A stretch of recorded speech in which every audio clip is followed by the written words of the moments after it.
Hello दोस्तों, मैं हूं राहुल यादव और आपका एग्ज़ाम करियर में स्वागत है। ठीक है, एग्ज़ाम की इस श्रृंखला में, इस ज्योग्राफी की इस सीरीज़ में मैं आपको बताऊंगा कि ये हमारी ज्योग्राफी की सीरीज़ में चौथा वीडियो है, जिसके बारे में आज हम बात करने वाले हैं विश्व की नदियों की।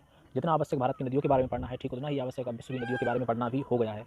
कारण है कि प्रश्न जो है वो परीक्षा में कुछ इस प्रकार से पूछे जाते हैं कि फिर हम ये सोचते हैं कि क्यों नहीं मैंने ये विश्व की नदियों को पढ़ा। ठीक है, तो आपको क्या है कि इस मैप के जरिए से, वैसे मैं पढ़ने को तो आप नदियों को किताब से ही पढ़ सकते हैं। लुसेंट एक सबसे अच्छी बुक है, जैसे आप पढ़ सकते हैं किसी भी कैंडिडेट एग्जाम को। लेकिन जैसे कि IAS PCS लेवल की थोड़ी आप जब बड़ी क्रम में पहुंचते हैं तो आपको कोई बड़ी किताबों को लेना पड़ जाता है। बल्कि आपको देखेंगे कि जो आपकी वन लाइनर क्वेश्चन होते हैं, जो भी आपके वन डे एग्जाम होते हैं, इन एग्जाम के लिए लुसेंट सफिशिएंट है। ठीक है, अब बात कर लेते हैं हम कि जो ये विश्व की नदियां हैं उनको कैसे पढ़ा जाए। ठीक है, तो विश्व की नदियों को पढ़ने के लिए सबसे अच्छा तरीका होता है कि आप मैप आज उसको दिमाग में सेट करें, क्योंकि भविष्य के लिए हमेशा के लिए याद रह जाती है चीज़। ठीक है, हमेशा के लिए बेशक ना रहे, परंतु हम ये तो दावे के साथ कह सकते हैं कि आप पढ़ने की अपेक्षा अगर मैप के जरिए से नदियों को देखने की लोकेशन, उनकी स्थिति को देखते हैं, तो आप अधिक समय तक इसको याद रख सकते हैं। ठीक है, चलो बिना देरी के स्टार्ट करते हैं। देखो, सबसे पहली बात तो यह है कि अगर आपने हमारा चैनल सब्सक्राइब और लाइक नहीं किया तो जरूर कर लिया करें, क्योंकि हम इससे मोटिवेट होते हैं और आपको आपके लिए और कुछ अच्छा बनाने का प्रयास करते हैं। ठीक है, तो हम बात कर लेते हैं। देखो, एक एक महाद्वीप करके जिस महाद्वीप में जो भी नदियां पड़ती हैं उनको धीरे धीरे से हम सारी नदियों के बारे में आज आपको बताएंगे। तो शुरू करते हैं एशिया महाद्वीप से। एशिया महाद्वीप में चलते हैं और देखते हैं कि कौन कौन सी नदियां महत्वपूर्ण हैं परीक्षा की दृष्टि से।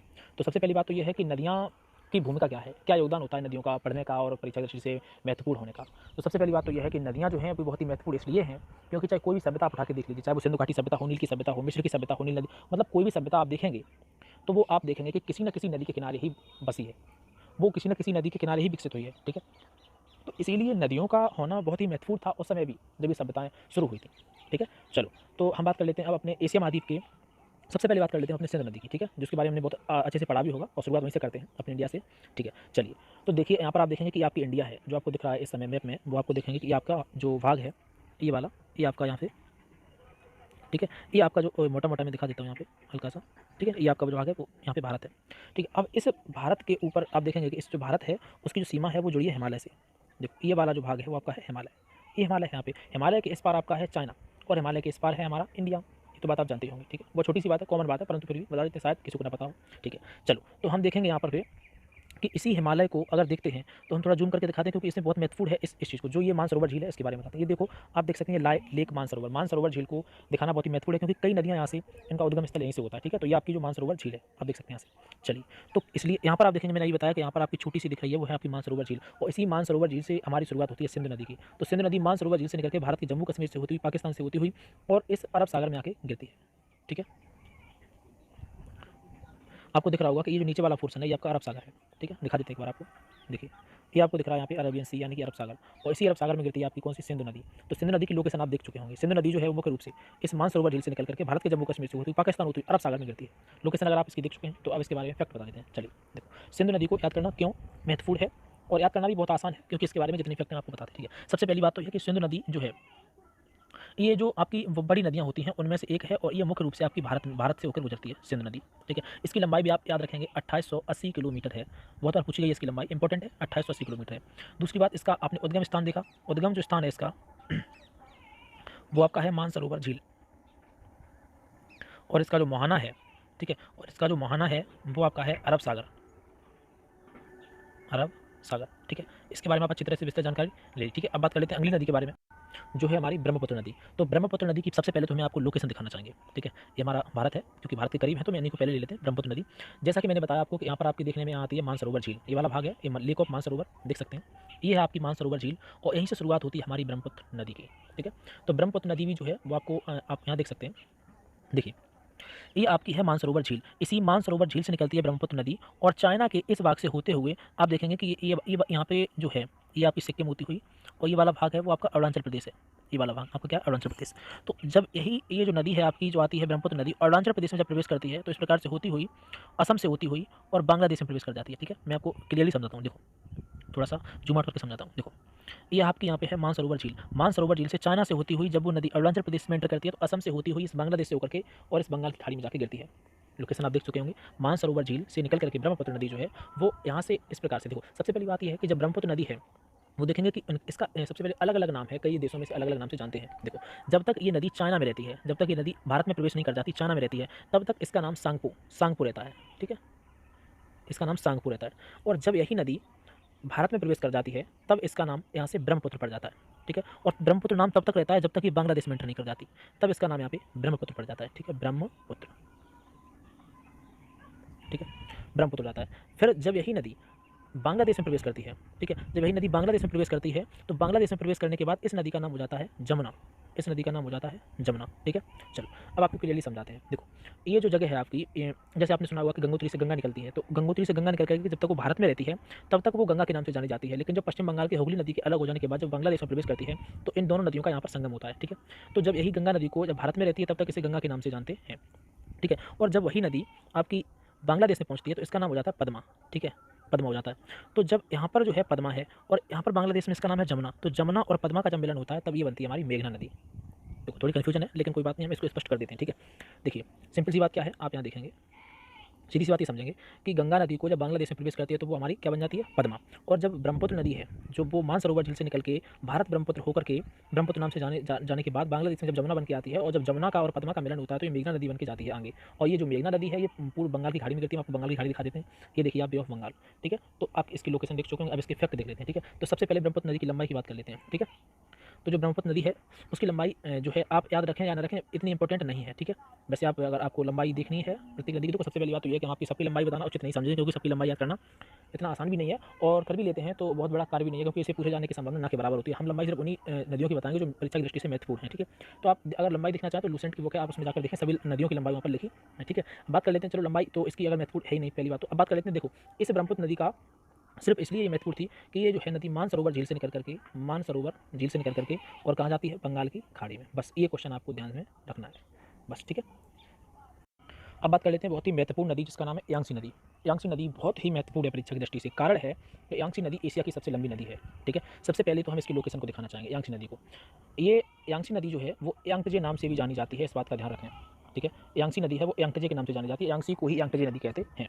और ये नदी पूर्ण रूप से चीन में बहती है, ठीक है। सबसे पहले हम इसके उद्गम स्थल और आपको वाकिफ कराना चाहेंगे इसके उद्गम स्थल मोहाना से, ठीक है। तो इसका उद्गम स्थल जो है यांगसी नदी का वो तिब्बत का पठार है। हिमालय के उत्तर में देखेंगे कि तिब्बत का पठार है और इसी तिब्बत के पठार से इन सहायक नदियों को मिलकर के बनती है हमारी यांगसी नदी, ठीक है। जब सहायक नदियाँ बर्फ पिघलने के बाद नदियों में बहती है तो यही हमारी जो है यांगसी नदी बहते हुए और ये दक्षिणी चीन सागर, ये पूर्वी चाइना सी है और नीचे है आपका दक्षिणी सागर चीन सागर, तो दक्षिणी चीन सागर में जाके गिरती है। बात समझ में आई है।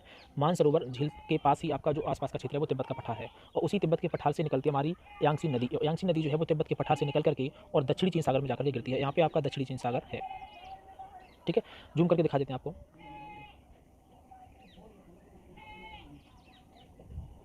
ठीक है। यहाँ पे भी शो नहीं हो रहा है, ये देखिए आप लिखा साउथ चाइना सी, ठीक है। साउथ चाइना सी या दक्षिणी चीन सागर इसी में गिरती है, ठीक है। ये आपके ऊपर से देखेंगे, ये आपकी यांगसी नदी है और ये इस प्रकार से निकल करके ये साउथ चाइना सी में गिर जाती है। बात समझ में आ गई है, ठीक है। अब इसकी लोकेशन आप देख चुके होंगे, अब इसके बात कर लेते हैं महत्वपूर्ण तथ्यों की। तो सबसे पहली बात करते हैं यांगसी नदी के तथ्यों की। तो यांगसी नदी के अंतर्गत आप जो तथ्य याद रखेंगे, इसकी लंबाई अगर आप रखना चाहें आप तो रख सकते हैं। इसकी लंबाई है 5797 किलोमीटर। यांगसी नदी की लंबाई 5797 किलोमीटर है, ठीक है। और ये एशिया की सबसे लंबी नदी है, लार्जेस्ट रिवर, ध्यान रख सकते हैं, ओके। बात करते हैं हुआंगो नदी की। तो हुआंगो नदी भी है जो आपकी चीन के आंतरिक भाग से निकलती है और चीन के आंतरिक भाग से निकल करके और ये पूर्वी चीन सागर में जाकर गिरती है। हुआंगो नदी की दृष्टि में आप देखेंगे दो क्वेश्चन याद रखेंगे। हुआंगो नदी की दृष्टि से दो क्वेश्चन वो कौन से हैं? सबसे पहली बात है कि इसे पीली नदी के नाम से भी जानते हैं। हुआंगो नदी जो है उसे हम पीली नदी के नाम से जानते हैं, ये पहला क्वेश्चन है। हुआंगो नदी को उसे पीली नदी के नाम से जानते हैं। और दूसरी बात ये, इसी हुआंगो नदी के किनारे कभी पिछले ज़माने में आपकी चीन की सभ्यता विकसित हुई थी। तो इसीलिए ऐसे दो क्वेश्चन इंपॉर्टेंट हैं। बात समझ में आ रही है, ठीक है। देखिए बता देते हैं। सबसे पहली बात है कि इसे हम पीली नदी के नाम से जानते हैं, पीली नदी है। और दूसरी बात, जो चीन की सभ्यता थी वो इसी नदी के किनारे कभी विकसित हुई थी, ठीक है। तो आप ये दोनों क्वेश्चन को दिमाग में रखेंगे, ठीक है। बात कर लेते हैं हम इरावदी रिवर की, इंपॉर्टेंट है, ठीक है। तो ये आप देख रहे होंगे स्क्रीन पर इरावदी रिवर है। तो इरावदी रिवर क्यों महत्वपूर्ण है वो आपको बताते हैं। देखो सबसे पहली बात तो यह है कि जो इरावदी रिवर है वो एक ऐसी रिवर है जो पूर्ण रूप से एक ही देश में बहती है, वो है आपका म्यांमार। म्यांमार में बहने वाली इरावदी रिवर के बारे में आप महत्वपूर्ण तथ्य जानेंगे। सबसे पहली बात इसकी लोकेशन दिखाते हैं आपको। इरावदी रिवर जो है, पहली बात तो म्यांमार की लोकेशन देखिए। म्यांमार जो है आपको इस प्रकार से यहाँ तक फैला हुआ है म्यांमार, ठीक है। तो ये आपका क्या है, म्यांमार। और इसे ही म्यांमार की जीवन रेखा के नाम से जानते हैं। इस इरावदी रिवर जो है वो हम म्यांमार की जीवन रेखा के नाम से जानते हैं। बात समझ आ रही है। तो इरावदी रिवर को जीवन रेखा के नाम से जानते हैं और ये पूर्ण रूप से म्यांमार में बहती है। बस इसके बारे में सिर्फ इतने ही फैक्ट याद रखने, ठीक है। अब बात कर लेते हैं हम दूसरी नदी जिसका नाम है साल्वीन। साल्वीन नदी के बारे में समझते हैं, ठीक है। तो जो साल्वीन नदी है वो आपकी मुख्य रूप से तिब्बत के पठार से निकल करके मार्तावान की खाड़ी तक जाती है। ठीक है, चलो बता देते हैं। ये आपका है तिब्बत का पठार। तिब्बत के पठार से निकल करके साल्वी नदी जो है वो आपकी मार्तावान की खाड़ी तक जाती है। ठीक है, ये म्यांमार से बहती हुई इस प्रकार से होती हुई नीचे जाके मार्तावान की खाड़ी में जाके गिर जाती है।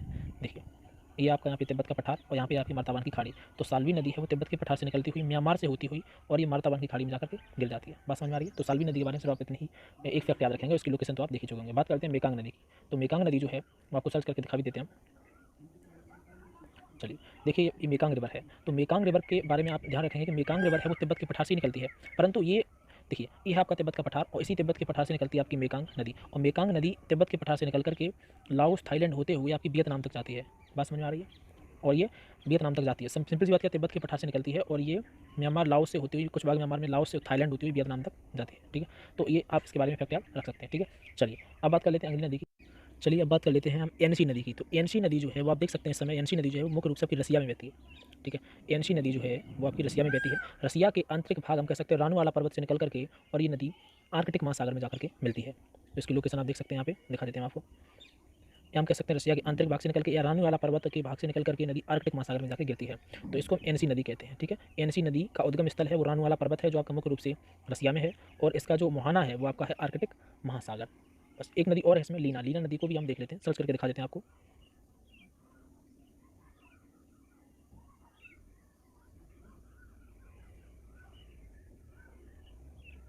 देखिए, ये लीना नदी आपकी, और लीना नदी जो है, लीना नदी का उद्गम स्थल भी आपका बैकाल पर्वत है। जो इसका उद्गम स्थल है लीना नदी का वो बैकाल पर्वत है। हम कह सकते हैं रूस के आंतरिक भाग से निकलती है और कहाँ गिरती है ताकि आर्कटिक महासागर में। दोनों ही नदियाँ ये रूस के आंतरिक भागों से निकल करके आर्कटिक महासागर में गिरती हैं।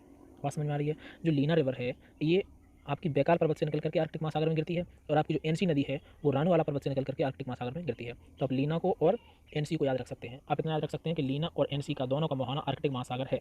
ठीक है, और ये रूस के आंतरिक भाग से निकलती हैं। चलिए अब बात कर लेते हैं ऑस्ट्रेलिया महाद्वीप के बारे में। तो ऑस्ट्रेलिया महाद्वीप में जो आपकी रिवर है वो आपकी दो नदियाँ इंपॉर्टेंट हैं, जो है मरे और डार्लिंग। सुना होगा आपने, मरे और डार्लिंग नदियाँ हैं वो ऑस्ट्रेलिया में मुख्य रूप से बहती हैं। तो चलिए देखते हैं, आप यहाँ जो आप देख रही है इस समय वो आपकी डार्लिंग रिवर दिख रही है। ठीक है, और ये डार्लिंग रिवर कहाँ से कहाँ तक आती है? तो डार्लिंग रिवर जो है वो ऑस्ट्रेलिया से निकलती है और मरे नदी में जाकर के मिल जाती है। तो हम ये भी कह सकते हैं कि जो डार्लिंग नदी है वो मरे नदी की सहायक नदी है। ठीक है, तो ये इसका उद्गम स्थल जो है डार्लिंग का, ये देखिए ये डार्लिंग नदी है, इसका उद्गम स्थल ऑस्ट्रेलिया है और निकल करके ये मरे नदी में यहाँ आकर के मिल जाती है। तो इसका जो उद्गम स्थल है वो आपका कह सकते हैं कि ऑस्ट्रेलिया है, और इसका जो मुहाना है वो आपका मरे मरे नदी है। ठीक है, और मरे नदी जो है वो आपकी जो है आल्प्स पर्वत से निकलती है और हिंद महासागर में जाकर के गिर जाती है। देखिए, चलिए देखो, जो डार्लिंग नदी है वो आपकी इस प्रकार से ऑस्ट्रेलिया से निकल करके और यहाँ पर आकर के मरे नदी मिलती है, और मरे नदी है वो आल्प्स पर्वत से निकल करके और आपकी इस प्रकार से होती हुई ये हिंद महासागर में जाकर गिर जाती है। ये वाला जो पोर्शन है आपका हिंद महासागर का है, जबकि ये वाला पोर्शन है प्रशांत महासागर का है। तो ये हिंद महासागर में जाकर के गिर जाती है। बात समझ में आ रही है? नहीं आ रही है? ये वाली जो नदी है वो आपकी है मरे नदी, और ये वाली जो नदी है वो आपकी डार्लिंग नदी। तो मरे नदी तो स्वतंत्र रूप से आल्प्स पर्वत से निकल करके और बह रही थी और हिंद महासागर में जाकर गिर रही थी, परंतु हुआ क्या कि ऑस्ट्रेलिया के किसी भाग से निकल करके, ऑस्ट्रेलिया के आंतरिक भाग से निकल करके डार्लिंग नदी है वो मरे नदी में मिल गई। तो या तो हम ये कह सकते हैं कि जो मरे नदी है उसकी सहायक नदी डार्लिंग नदी है, या हम ये भी कह सकते हैं कि जो डार्लिंग नदी है वो ऑस्ट्रेलिया के आंतरिक भाग से निकल के मरे नदी में उसका मुहाना है। ठीक है, तो दोनों के बारे में आप समझ गए होंगे। चलो उम्मीद करते हैं इसके बारे में आपको लोकेशन जो दिखा चुके हैं, आप इस इंपॉर्टेंट तथ्य भी दिखा देते हैं। ठीक है, तो सिंपल सी बात है कि जो मरे नदी है, देखिए जो आपकी मरे नदी है वो आपकी आल्प्स पर्वत से निकलती है। कहाँ से निकलती है? आल्प्स पर्वत से, और कहाँ तक जाती है? ये हिंद महासागर तक जाती है। ठीक है, इसका जो मुहाना है वो हिंद महासागर है। और ये जो आपकी डार्लिंग नदी है, जो आपकी डार्लिंग नदी है वो आपकी ऑस्ट्रेलिया के किसी आंतरिक भाग से निकल करके, देखिए जो आपकी डार्लिंग नदी है वो आप ऑस्ट्रेलिया के किसी भाग से निकल करके और कहाँ तक जाती है? मरे नदी तक जाती है। ठीक है, चलो बात समझ में आ गई होगी। चलिए देखते हैं आगे। इसी के साथ साथ मैं आपको ये बता देता हूँ कि ऑस्ट्रेलिया, देखिए ये आपका जो दिख रहा है सामने, ऑस्ट्रेलिया महाद्वीप है। ठीक है, ये आपका ऑस्ट्रेलिया महाद्वीप है, यहाँ से यहाँ तक फैला हुआ है आपका ऑस्ट्रेलिया महाद्वीप। ये आपका ऑस्ट्रेलिया महाद्वीप है। ठीक है, अब बात ये समझेंगे कि ऑस्ट्रेलिया महाद्वीप जो है, तो ऑस्ट्रेलिया महाद्वीप का ये जो हिस्सा आपको दिख रहा है, इतना हिस्सा, जो ये वाला हिस्सा, ये मुख्य रूप से कृषि सिंचाई योग्य नहीं है। क्यों? क्योंकि जो मरे और डार्लिंग नदी हैं वो मुख्य रूप से आपकी इस हिस्से में नहीं बहती हैं। तो ऑस्ट्रेलिया का सिर्फ जो ये हिस्सा है ये कृषि सिंचाई योग्य है, और इतने ही बीच में ऑस्ट्रेलिया में जीवन जो है मुख्य रूप से बसा हुआ है। ठीक है, क्यों? इधर जो है ये भाग आपका जो है इसमें पानी की मात्रा नहीं है, तो ये सूखा क्षेत्र है, रेगिस्तानी क्षेत्र है, परंतु ये इस वाले पोर्शन में कृषि सिंचाई जो क्षेत्र है, तो ऑस्ट्रेलिया के लोग जो है वो इसी बीच में रहते हैं। ये बात आप समझ सकते हैं। और मैं आपको बताऊँ ऑस्ट्रेलिया की सबसे लंबी नदी कौन है, तो उसे संयुक्त रूप से कहते हैं मरे डार्लिंग नदी। ठीक है, मरे डार्लिंग नदी है वो आपकी सबसे बड़ी नदी है ऑस्ट्रेलिया महाद्वीप की। बात समझ में आ गई होगी। ठीक है, अब हम आ जाते हैं यूरोप महाद्वीप में, और यूरोप महाद्वीप की सबसे लंबी नदी वोल्गा नदी के बारे में बात करते हैं। तो यूरोप महाद्वीप है, उसके अंदर जो सबसे लंबी नदी है वो है वोल्गा नदी। ठीक है, आपको यहाँ पे दिख रही होगी वोल्गा रिवर। और वोल्गा रिवर के संबंधित आपको एक क्वेश्चन याद करना है कि जो वोल्गा रिवर है वो मुख्य रूप से रूस से निकल करके और कैस्पियन सागर में आके गिरती है। देखिए हम इसकी लोकेशन दिखाते हैं वोल्गा रिवर की। ये वाला भाग है, ये रूस है, ये वाला भाग है, ये क्या है, रसिया का भाग है। ये रूस, एशिया और रसिया यूरोप दोनों में पड़ता है, क्योंकि इसकी संयुक्त सीमा आपकी जो यूराल पर्वत है वो अलग कर देता है। तो यहीं से निकलती है आपकी, रसिया से निकलती है आपकी वोल्गा नदी, और निकल करके और इस प्रकार से होती हुई और इस कैस्पियन सागर में आके मिल जाती है, क्योंकि ये वाला जो भाग है ये कैस्पियन सागर है, कैस्पियन सागर है, ठीक है। ये वाला भाग है वो आपका कैस्पियन सागर है, और कैस्पियन सागर, ठीक है। और ये यहाँ पे है रसिया, ठीक है। चलो इसकी लोकेशन दिखाते हैं मैं आपको। देखो ये आपकी है वोल्गा रिवर, ठीक है। देखिए और जूम करके दिखा देते हैं हम आपको। देखिए ये वाला भाग जो है वोल्गा रिवर है, और ये वोल्गा रिवर जो है वो मुख्य रूप से रूस से निकल करके कैस्पियन सागर में जाकर के गिरती है। ये वोल्गा रिवर सबसे बड़ी नदी है यूरोप नदी की, इस बात को आप अच्छे से याद रखें, ठीक है, क्योंकि प्रत्येक महाद्वीप की सबसे लंबी नदी के बारे में आप याद रखेंगे तो ज़्यादा अच्छा रहेगा। चलिए अब बात कर लेते हैं डेन्यूब नदी की। अब बात कर लेते हैं अपनी दूसरी नदी डेन्यूब नदी के बारे में। तो डेन्यूब नदी आप देख रहे होंगे स्क्रीन पर कि डेन्यूब नदी जो है वो आपकी इस प्रकार यहाँ दिख रही है। देखिए ये आपकी दिख रही है डेन्यूब नदी। इसको जूम करके इसकी लोकेशन को दिखाते हैं, ठीक है। तो सबसे पहली बात इसकी लोकेशन देखते हैं आप। तो यहाँ पर देखेंगे डेन्यूब नदी जो है वो मुख्य रूप से इसका जो उद्गम स्थल है डेन्यूब नदी का वो है आपका जर्मनी, ठीक है। तो डेन्यूब नदी जर्मनी से निकल करके डेन्यूब नदी इस प्रकार से होकर के और आपकी इस काले सागर में, मन की ब्लैक सी में आकर गिर जाती है। तो डेन्यूब नदी जो है वो यूरोप के देश जर्मनी से निकल करके ब्लैक सी में जाकर गिरती है। आप देखेंगे यहाँ पे ब्लैक सी है, यहाँ पे आपका जर्मनी है, तो ये आपकी है डेन्यूब नदी। तो डेन्यूब नदी जर्मनी से निकल करके काले सागर में जाकर के गिरती है। ये बात आप ध्यान रखेंगे कि डेन्यूब नदी जो है वो व्यापारिक दृष्टि से सबसे महत्वपूर्ण नदी है। कारण है कि इस डेन्यूब नदी के किनारे बहुत ही विकसित देश बसे हुए हैं, क्योंकि यूरोप वैसे भी यूरोप महाद्वीप ही विकसित महाद्वीप है, तो इसके किनारे इसके जो अंदर बसे देश हैं वो भी तो विकसित होंगे। तो इस डेन्यूब नदी के किनारे बहुत ही विकसित देश हैं, इसी वजह से व्यापारिक दृष्टि से सबसे महत्वपूर्ण नदी है इस यूरोप महाद्वीप की, ठीक है। तो इसमें आपको मुख्य रूप से वोल्गा नदी और डेन्यूब नदी के बारे में पढ़ना था, ठीक है। इसमें आपकी जैसे और भी आती हैं, टेम्स नदी हो गई, ठीक है, आपकी यहाँ पे सीन नदी हो गई। तो टेम्स नदी, सीन नदी है तो यूरोप की नदी, आपने अच्छे से पता होगा कि टेम्स नदी के किनारे लंदन बसा है, ठीक है, लंदन, और या जो सीन नदी है उसके किनारे पेरिस बसा है, ठीक है। हम समझते हैं बात को, लेकिन चक्कर क्या है कि इन नदियों के बारे में आपसे ये नहीं पूछ रहा था इनका मुहाना कहाँ है, इसका उद्गम स्थल कहाँ है। इनसे क्वेश्चन ये बनता है कि इन नदियों के किनारे कौन से शहर बसे हैं। तो जिन नदियों के किनारे जो शहर बसे हैं उनकी वीडियो में अलग से बनाऊंगा। तो इन लंदन, पेरिस को मैं आपको टेम्स और सीन नदी के किनारे अगली वीडियो में दिखाऊंगा। तो इसमें आपको यूरोप में केवल इन्हीं, हाँ एक नदी और है इसमें, राइन। तो राइन का जिक्र करना मैंने थोड़ा, ये इसमें सोचता हूँ कि राइन जो नदी है वो आपकी इसलिए इंपॉर्टेंट है क्योंकि ये भ्रांस घाटी में बहती है, ठीक है। राइन नदी जो है वो भ्रांस घाटी में बहती है, इसलिए इसको इंपॉर्टेंट। आप राइन नदी के बारे में भी कुछ यहाँ पे एक फैक्ट याद रख सकते हैं कि ये नदी है, इसे भ्रांस घाटी में बहती है, और इसे कोयला नदी के नाम से भी जानते हैं। क्यों? क्योंकि इसी के किनारे जो है कोयले की खानें बहुत ज़्यादा, तो इसे कोयला नदी के नाम से भी जानते हैं।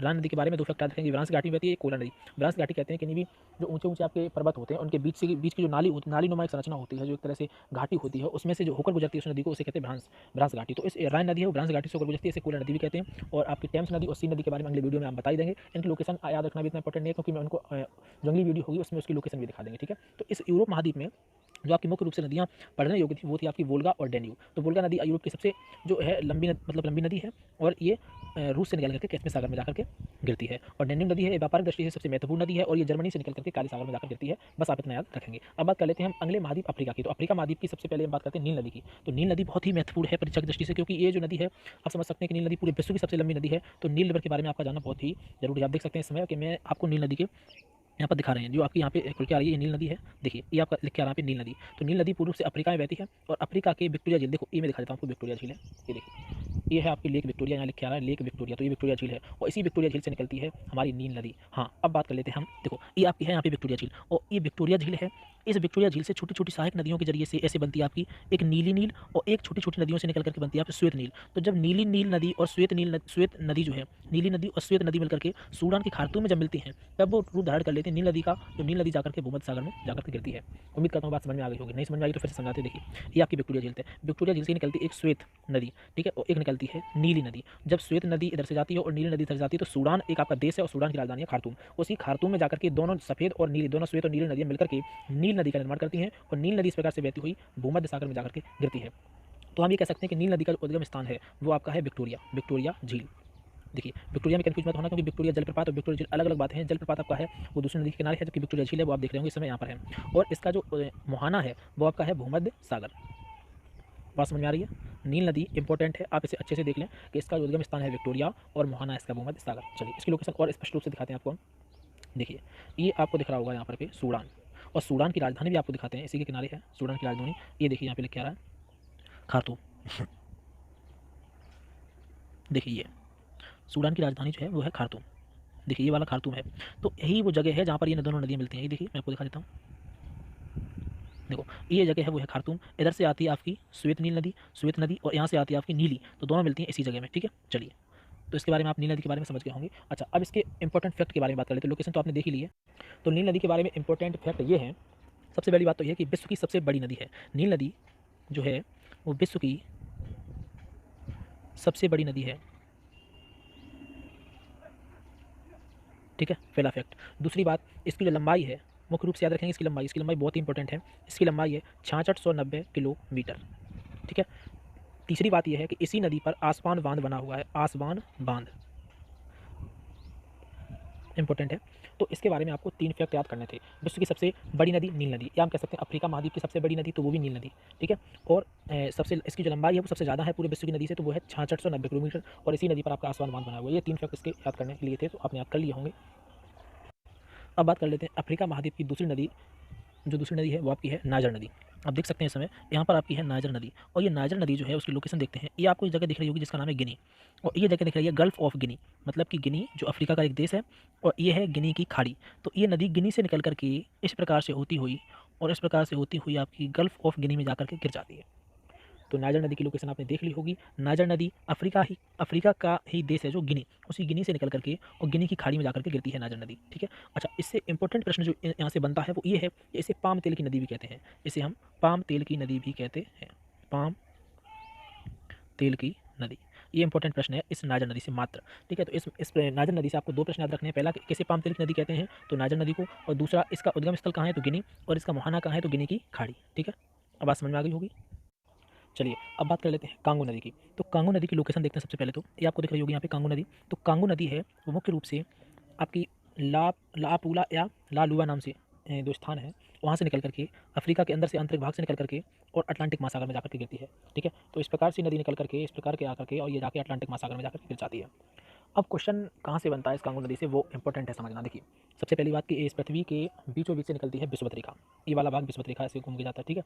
ऊपर से निकलती है आपकी कर्क रेखा, और नीचे से निकलती है आपकी मकर रेखा, ठीक है। तो ये एक ऐसी नदी है जो विषुवत रेखा को 2 बार काटती है। आप देख सकते हैं कि अगर ये विषुवत रेखा है, ये वाली विषुवत रेखा है, तो इस विषुवत रेखा को ये 2 बार काट रही होंगी। देखिए यहाँ पे पहली बार यहाँ कट हो रहा है, दूसरी बार कट यहाँ हो रहा है। तो आप समझ सकते हैं कि ये एक ऐसी नदी है कांगो नदी जो विषुवत रेखा को 2 बार काटती है। यहाँ अटलांटिक महासागर में गिरती है और यहाँ से विषुवत रेखा गुजरी है, तो ये नदी जो है विषुवत रेखा को 2 बार काटती है। तो क्वेश्चन ये बनता है कि कौन सी नदी विषुवत रेखा को 2 बार काटती है, तो उत्तर होगा हमारा कांगो नदी। बात समझ में आ रही है, ये इंपॉर्टेंट था। ये लापूला से निकल करके अटलांटिक महासागर में गिरती है। इसका उद्गम स्थान और मुहाना है। उद्गम स्थान लापूला है जो अफ्रीका का ही भाग है, और इसका जो मुहाना है वो अटलांटिक महासागर, क्योंकि ये पूरा अटलांटिक महासागर है, इस साइड का पूरा हमारा हिंद महासागर, ठीक है। आप समझ गए होंगे बात को। चलिए, कांगो नदी के बारे में आप समझ गए होंगे। अब बात कर लेते हैं हम लिम्पोपो नदी की, ठीक है। तो लिम्पोपो नदी भी हम आपको इस पर दिखा देते हैं अभी।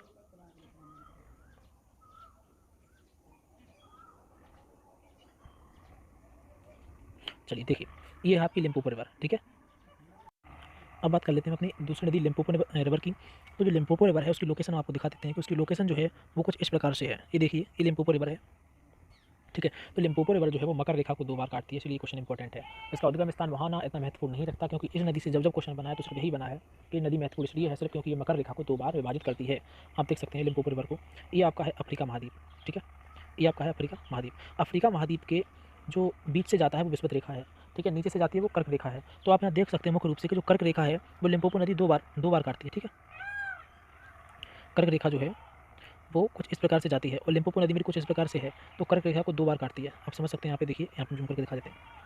चलो देखिए, लिम्पोपो नदी की जो लोकेशन है वो ये है, और कर्क रेखा गुजरते कुछ इस प्रकार से। तो कर्क रेखा को काटने वाली लिम्पोपो नदी से आप याद रखेंगे, और विषुवत रेखा को काटने वाली नदी का नाम है कांगो नदी। तो कांगो नदी लिम्पोपो नदी को आप मुख्य रूप से याद रखेंगे, क्योंकि लिम्पोपो नदी मकर रेखा को 2 बार काटती है और कांगो नदी विषुवत रेखा को 2 बार काटती है, ठीक है। चलिए, इस समय दिख रही है आपको लोकेशन में यहाँ पर कि जाम्बेजी रिवर। तो जाम्बेजी रिवर क्यों प्रसिद्ध है, देखिए ये आपका अफ्रीका को थोड़ा जूम करते हैं तो ये आपको दिखती है जाम्बेजी रिवर। चलिए, जाम्बेजी रिवर के बारे में आपको 2 जो फैक्ट इंपॉर्टेंट है वो आपको बता देते हैं। तो जाम्बेजी रिवर जो है उसके बारे में सबसे पहला फैक्ट आप याद रखेंगे कि इसी जाम्बेजी रिवर पर है आपका विक्टोरिया जलप्रपात, ठीक है।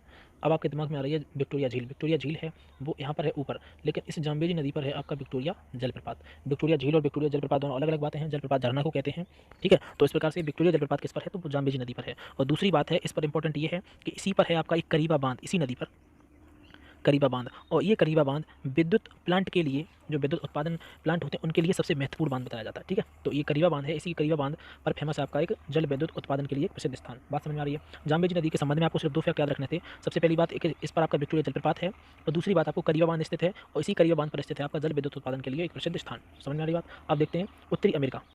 तो उत्तरी अमेरिका की सबसे लंबी नदी है मिसिसिपी। देख सकते हैं आप, ये मिसिसिपी रिवर है, और इसी मिसिसिपी रिवर जो है, ये इसकी लोकेशन आपको दिखाते हैं। तो मिसिसिपी रिवर जो है वो आपकी रॉक पर्वत से निकल करके और इस मैक्सिको की खाड़ी में जाकर गिरती है। दिखा देते हैं आपको, ये है आपकी गल्फ ऑफ मैक्सिको, ये देख सकते हैं आप, गल्फ ऑफ मैक्सिको। तो मैक्सिको की खाड़ी में गिरती है आपकी मिसिसिपी रिवर। तो ये रॉक पर्वत से निकलती है जो अमेरिका का आंतरिक भाग है, और ये मैक्सिको की खाड़ी में जाकर के गिर जाती है। आपको बता दूं कि जो मिसिसिपी रिवर है, ये 2 संयुक्त नदियों से बनी, 2 सहायक नदियाँ इसकी, वो है मिसौरी और टेनेसी। ठीक है, याद रख सकते हैं कि मिसिसिपी जो नदी है वो आपकी उत्तरी अमेरिका की सबसे लंबी नदी है, जो आपकी मैक्सिको की खाड़ी में गिरती है, और ये मैसूरी और टेनेसी 2 नदियों की जो 2 सहायक नदियाँ हैं उनसे मिलकर बनती है मिसिसिपी। ठीक है, जिस प्रकार से श्वेत नील और नील नील से मिलकर एक नील नदी का निर्माण होता है, ठीक उसी प्रकार से मिसौरी और टेनेसी नदी से मिलकर के इस मिसिसिपी रिवर का निर्माण होता है, जो उत्तरी अमेरिका की सबसे लंबी नदी है। ठीक है, अच्छा, बात करते हैं कि ये मिसिसिपी रिवर इंपॉर्टेंट इसलिए है क्योंकि ये एक डेल्टा बनाती है, और जो डेल्टा बनाती है उस डेल्टा पर जो है पक्षी जो होते हैं उनके पंजे जो होते हैं उनके निशान का डेल्टा बनाती है। पक्षियों के पंजे जैसे डेल्टा का निर्माण करने वाली नदी का नाम है मिसिसिपी रिवर। उत्तरी अमेरिका का हिस्सा रही मिसिसिपी रिवर पक्षी के पंजे जैसे निशान का डेल्टा का निर्माण करती है। मतलब कि ये मिसिसिपी रिवर जब उसका मुहाना होता है, जब ये गिरने वाली होती है, तब एक गाद, मिट्टी का गाद छोड़ती है, और उसी से बनता है डेल्टा, और डेल्टा जो होता है वो पक्षी के पंजे के निशान का होता है। ठीक है, तो इस प्रकार इस नदी को आप ध्यान में रख सकते हैं। ठीक है, चलिए अब प्रवेश करते हैं हम दक्षिणी अमेरिका में। दक्षिणी अमेरिका की सबसे महत्वपूर्ण नदी है वो सिर्फ एक ही नदी है, अमेजन नदी। आपने सुना होगा अमेजन नदी को। आप इस समय देख सकते हैं कि ये आपकी अमेजन नदी है, और इस अमेजन नदी को थोड़ा जूम करके देखते हैं तो आपको दिखा दें इसकी लोकेशन। अमेजन नदी का उद्गम स्थान लेगो वेलफेरो है। लेगो वेलफेरो से निकल करके और ये नदी अटलांटिक महासागर में जाकर गिरती है, और इसकी एक मेड्रा नाम की एक सहायक नदी है। बस इतनी सी लोकेशन को आपको ध्यान में रखना है। लेगो वेलफेरो नाम की जगह से निकल करके ये नदी अमेजन जो नदी है वो जाकर के अटलांटिक महासागर में गिरती है, और यहाँ इसकी एक नदी है मेड्रा। मेड्रा नाम की इसकी सहायक नदी है। देख सकते हैं आप, देखिए यहाँ पे दिखने वाली नदी है, देखो यहाँ पे जो ये है ये आपकी अमेजन नदी है, और ये जो स्थान है ये आपकी मेड्रा नदी है। तो सहायक नदी चौड़ी आपकी जो है वो आपकी अमेजन नदी है, और लंबाई में इससे दूसरा स्थान प्राप्त है। ठीक है, सेकंड नंबर पे आती है। फर्स्ट नंबर पे नील नदी और दूसरे नंबर पे आती है आपकी यही अमेजन नदी। लंबाई में से दूसरा स्थान प्राप्त है। अफवाह क्षेत्र इसका सबसे ज़्यादा है। अफवाह क्षेत्र मतलब जो इसकी स्पीड है बहने की, जो सबसे ज़्यादा पानी है वो इसी में है। ठीक है, सबसे अधिक पानी भी है इसमें। सबसे अधिक पानी किसमें है? अमेजन नदी में। सबसे अधिक पानी अमेजन नदी में, सबसे चौड़ी नदी अमेजन नदी, सबसे ज़्यादा अफवाह क्षेत्र अमेजन नदी का, और सेकंड नंबर की सबसे लंबी नदी है अमेजन नदी। तो आप समझ सकते हैं अमेजन नदी कितनी खास है। बस इसके बारे में जो फैक्ट याद रखने को ये कि ये नदी मुख्य रूप से लेगो वेलफेरो से लेकर के वेलफेरो वेलफेरो से निकल करके, मतलब उद्गम स्थान इसका लेगो वेलफेरो है, और इसका मुहाना है वो आपका है अटलांटिक महासागर। अटलांटिक महासागर। ठीक है, तो ये आपके समझ में आ गया होगा। ठीक है, अगर आपने मेरा वीडियो पूरा एंजॉय किया है तो बहुत बहुत धन्यवाद।